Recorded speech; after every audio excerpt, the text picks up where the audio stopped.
अय्यूब की पुस्तक अध्याय 5। अय्यूब की पुस्तक अध्याय 5। पुकार कर देख, क्या कोई है जो तुझे उत्तर देगा? और पवित्रों में से तू किसकी ओर फिरेगा? क्योंकि मूढ़ तो खेत करते करते नाश हो जाते हैं और भोला जलते जलते मर मिटता है। मैंने मूढ़ को जड़ पकड़ते देखा है, परंतु अचानक मैंने उसके वासस्थान को धिक्कारा। उसके लड़के बाले उद्धार से दूर हैं और वे फाटक में पीस जाते हैं और कोई नहीं जो उन्हें छुड़ाए। उसके खेत की उपज भूखे लोग खा लेते हैं, परन कटीली बाढ़ में से भी निकाल लेते हैं और प्यासा उनके धन के लिए फंदा लगाता है। क्योंकि विपत्ति धूल से उत्पन्न नहीं होती और न कष्ट भूमि में से उगता है, परंतु जैसे चिंगारियां ऊपर ही ऊपर को उड़ जाते हैं, वैसे ही मनुष्य कष्ट ही भोगने के लिए उत्पन्न हुआ है। परंतु मैं तो परमेश्वर ही को खोजता रहूंगा और अपना मुकदमा परमेश्वर पर छोड़ दूंगा। वह तो ऐसे काम करता है जिनकी थाह नहीं लगती और इतने आश्चर्य कर्म करता है जो गिने नहीं जाते। वही पृथ्वी के ऊपर वर्षा करता और खेतों पर जल बरसाता है। इसी रीति वह नम्र लोगों को ऊंचे स्थान पर बिठाता है और शोक का पहरावा पहने हुए लोग ऊंचे पर पहुंचकर बचते हैं।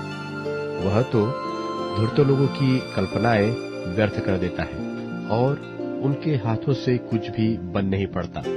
वह बुद्धिमानों को उनकी धूर्तता ही में फंसाता है और कुटिल लोगों की युक्ति दूर की जाती है।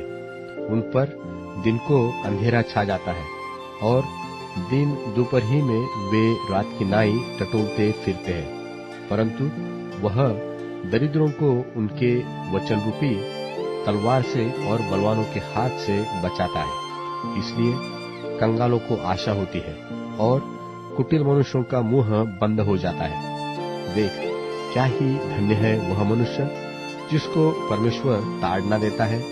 इसलिए तू सर्वशक्तिमान की ताड़ना को तुच्छ मत जान, क्योंकि वही घायल करता और वही पट्टी भी बांधता है, वही मारता है और वही अपने हाथों से चंगा भी करता है। वह तुझे 6 विपत्तियों से छुड़ाएगा, वरन 7 से भी तेरी कुछ हानि न होने पाएगी। वो अकाल में वह तुझे मृत्यु से और युद्ध में तलवार की धार से बचा लेगा। तू वचन रूपी कोड़े से बचा रहेगा और जब विनाश आए तब भी तुझे भय न होगा। तू उजाड़ और अकाल के दिनों में हंसमुख रहेगा और तुझे बनेले जंतुओं से डर न लगेगा, वरन मैदान के पत्थर भी तुझसे वाचा बांधे रहेंगे और वन पशु तुझसे मेल रखेंगे। और तुझे निश्चय होगा कि तेरा डेरा कुशल से है और जब तू अपने निवास में देखे तब कोई वस्तु खोई न होगी। तुझे यह भी निश्चय होगा कि मेरे बहुत वंश होंगे और मेरे संतान पृथ्वी की घास के तुल्य बहुत होंगे।